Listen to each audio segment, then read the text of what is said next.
ओम शांति। 6 नवंबर 2025। प्रातः मुरली। बाप दादा के अनमोल वचन। मीठे बच्चे, तुम अभी बिल्कुल षडपंथ पर खड़े हो। तुम्हें अब इस पार से उस पार जाना है, घर जाने की तैयारी करनी है। प्रश्न, कौन सी एक बात याद रखो तो अवस्था अचल अडोल बन जाएगी? उत्तर, पास्ट इज पास्ट। बीती का चिंतन नहीं करना है, आगे बढ़ते जाना है। सदा एक की तरफ देखते रहो तो अवस्था अचल अडोल हो जाएगी। तुमने अब कलयुग की हद छोड़ दी, फिर पिछाड़ी की ओर क्यों देखते हो? उसमें बुद्धि जरा भी न जाए, यही है सूक्ष्म पढ़ाई। ओम शांति। दिन बदलते जाते हैं, टाइम पास होता जाता है। विचार करो, सतयुग से लेकर टाइम पास होते होते अभी आकर कलयुग के भी किनारे पर खड़े हैं।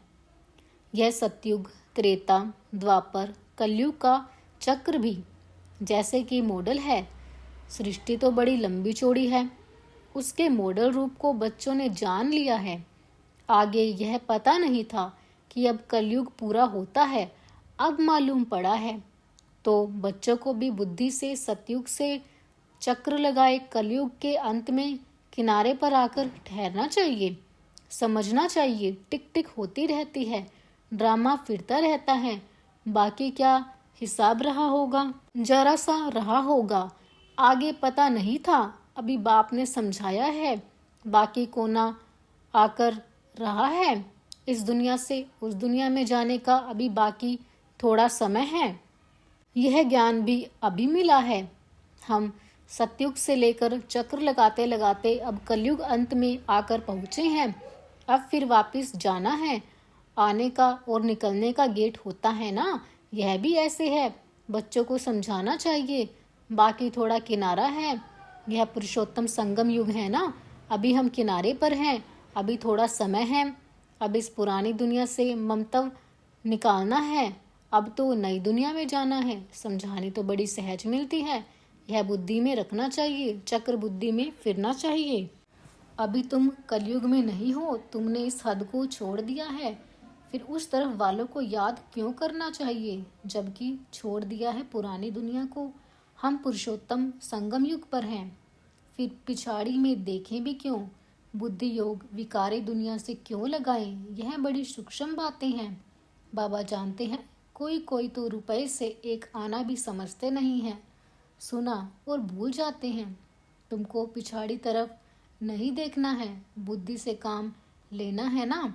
हम पार निकल गए, फिर पिछाड़ी में देखें ही क्यों? Past is past. बाप कहते हैं, कितनी महीन बातें समझाते हैं, फिर भी बच्चों का कांध पिछाड़ी में क्यों लटका रहता है? कलयुग तरफ लटका हुआ है। बाप कहते हैं, कांध इस तरफ कर दो। वह पुरानी दुनिया तुम्हारे काम की चीज नहीं है। बाबा पुरानी दुनिया से वैराग्य दिलाते हैं, नई दुनिया सामने खड़ी है। पुरानी दुनिया से वैराग्य, विचार करो, ऐसी हमारी अवस्था है। बाप कहते हैं, पास्ट इज पास्ट। बीती बात को चितवो नहीं, पुरानी दुनिया में कोई आस नहीं रखो। अब तो एक ही उच्च आस रखनी है, हम चले सुखधाम। बुद्धि में सुखधाम ही याद रहना चाहिए, पिछाड़ी में क्यों फिरना चाहिए? परंतु बहुतों की पीठ मुड़ जाती है। तुम अभी हो पुरुषोत्तम संगम युग पर, पुरानी दुनिया से किनारा कर लिया है। यह समझ की बात है ना। कहाँ ठहरना नहीं है, कहाँ देखना नहीं है, बीती को याद नहीं करना है। बाप कहते हैं, आगे बढ़ते जाओ, पिछाड़ी को नहीं देखो, एक तरफ ही देखते रहो, तभी अचल अस्थिर अडोल अवस्था रह सकती है। उस तरफ देखते रहेंगे तो पुरानी दुनिया के मित्र संबंधी आदि याद पड़ते रहेंगे। नंबरवार तो है ना। आज देखो तो बहुत अच्छा चल रहा है, कल गिरा तो दिल एकदम हट जाती है। ऐसी ग्रहचारी बैठ जाती है जो मुरली सुनने पर भी दिल नहीं होती। विचार करो, ऐसा होता है ना। बाप कहते हैं, तुम अभी संगम पर खड़े हो तो रुख आगे रखना चाहिए। आगे है नई दुनिया, तब ही खुशी होगी। अब बाकी षडपंथ पर हैं। कहते हैं ना, अभी तो अपने देश के झाड़ देखने में आते हैं। आवाज करो तो झट वह सुनेंगे। षडपंथ अर्थात बिल्कुल सामने हैं। तुम याद करते हो और देवताएं आ जाते हैं। आगे थोड़े ही आते थे। सूक्ष्म वतन में ससुर घर वाले आते थे क्या? अब तो पियर घर और ससुर घर वाले जाकर मिलते हैं। फिर भी बच्चे चलते चलते भूल जाते हैं। बुद्धि योग पिछाड़ी में हट जाता है। बाप कहते हैं, तुम सबका यह अंतिम जन्म है। तुम्हें पीछे नहीं हटना है, अब पार होना है, इस तरफ से उस तरफ जाना है।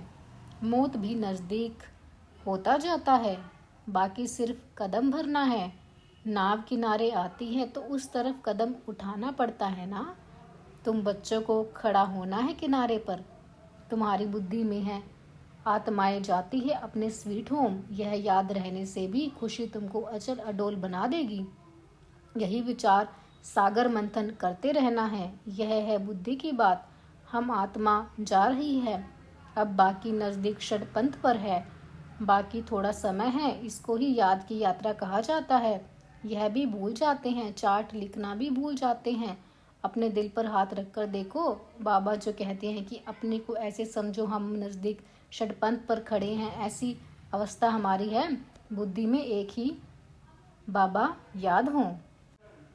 बाबा याद की यात्रा भिन्न भिन्न प्रकार से सिखलाते रहते हैं। इस याद की यात्रा में ही मस्त रहना है।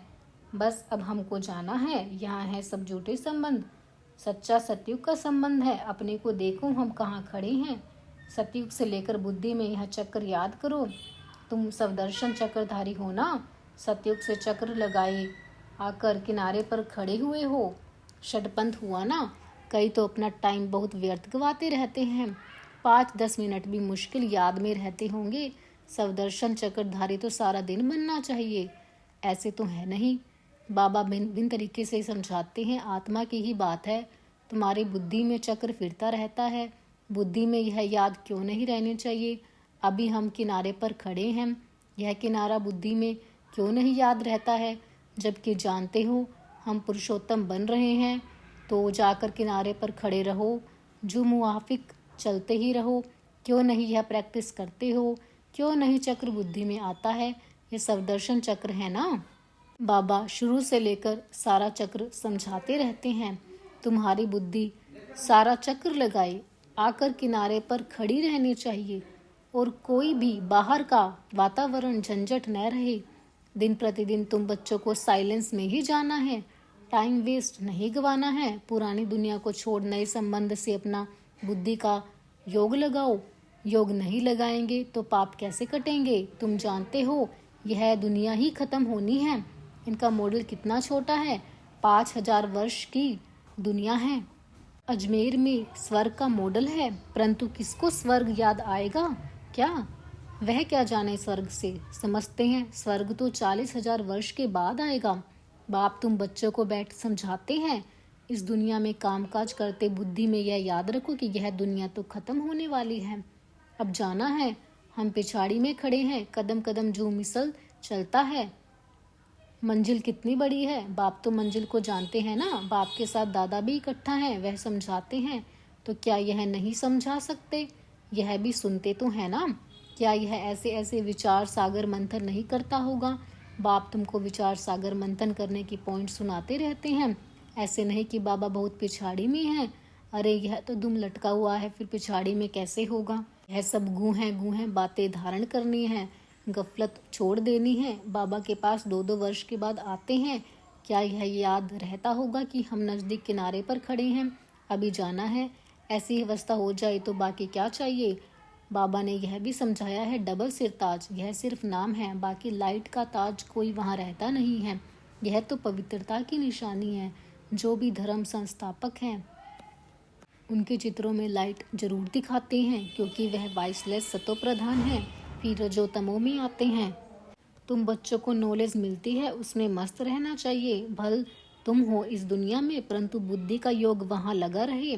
इनसे भी तोड़ तो निभाना है। जो इस कुल के होंगे वह निकल आएंगे, सैपलिंग लगना है आदि सनातन देवी देवता धर्म वाले जो होंगे वह जरूर आगे पीछे आएंगे, पिछाड़ी में आने वाले भी आगे वालों से तीखे जाएंगे, यह पिछाड़ी तक होता रहेगा, वह पुराने से तीखे कदम बढ़ाएंगे।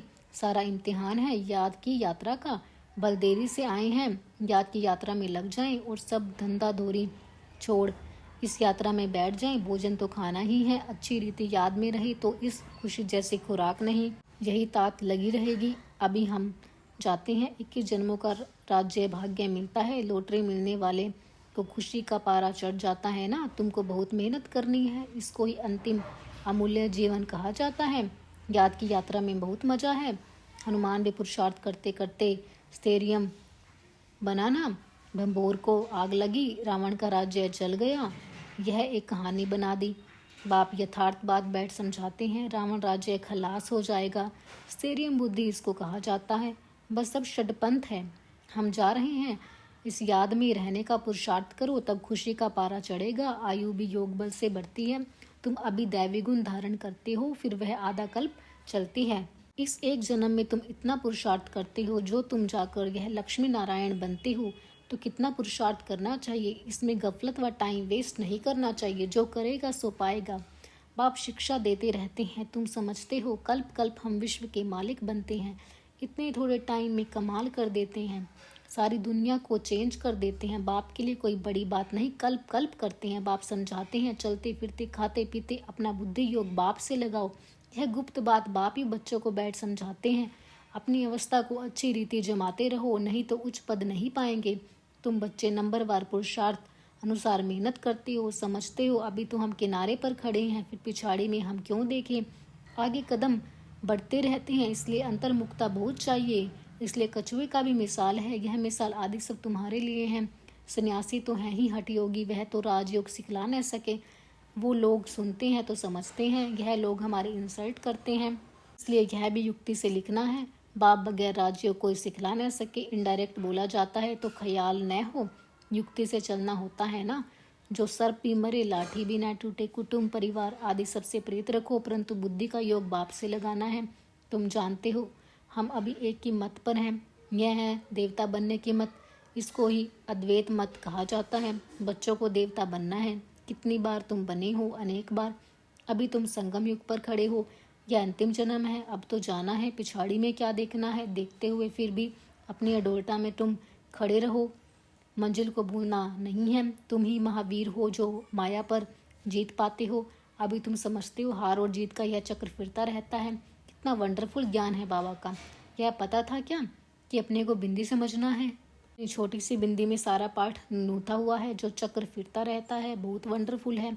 वंडर क्या है, छोड़ना ही पड़ता है। अच्छा, मीठे मीठे सिकिरदे बच्चों प्रति माता पिता बाप दादा का याद प्यार और गुड मॉर्निंग। रूहानी बाप की रूहानी बच्चों को नमस्ते। धारणा के लिए मुख्य सार, पीछे मुड़कर नहीं देखना है, किसी भी बात में ठहर नहीं जाना है, एक बाप की तरफ देखते हुए अपनी अवस्था एक रस रखनी है। बुद्धि में याद रखना है कि अभी हम किनारे पर खड़े हैं, घर जाना है, गफलत छोड़ देनी है, अपनी अवस्था जमाने की गुप्त मेहनत करनी है। वरदान, सर्व के दिल का प्यार प्राप्त करने वाले न्यारे प्यारे निसंकल्प भव। जिन बच्चों में न्यारे और प्यारे रहने का गुण व निसंकल्प रहने की विशेषता है, अर्थात जिन्हें यह वरदान प्राप्त है, वे सर्व के प्रिय बन जाते हैं। क्योंकि न्यारेपन से सबके दिल का प्यार स्वतः प्राप्त होता है। वे अपनी शक्तिशाली निसंकल्प स्थिति व श्रेष्ठ कर्म द्वारा अनेकों की सेवा के निमित्त बनते हैं, इसलिए स्वयं भी संतुष्ट रहते और दूसरों का भी कल्याण करते हैं। उन्हें हर कार्य में सफलता स्वतः प्राप्त होती है। स्लोगन, एक बाबा शब्द ही सर्व खजानों की चाबी है, इस चाबी को सदा संभाल कर रखो। अव्यक्त इशारे, अशरीरी व विदेही स्थिति का अभ्यास बढ़ाओ। एक सेकंड में चोले से अलग तभी हो सकेंगे जब किसी भी संस्कारों की टाइटनेस नहीं होगी। जैसे कोई भी चीज अगर चिपकी हुई होती है तो उनको खोलना मुश्किल होता है, हल्के होने से सहज ही अलग हो जाते हैं। वैसे ही अगर अपने संस्कारों में जरा भी ईजीपन नहीं होगा तो फिर अशरीरीपन का अनुभव कर नहीं सकेंगे। इसलिए ईजी और अलर्ट रहो। ओम शांति।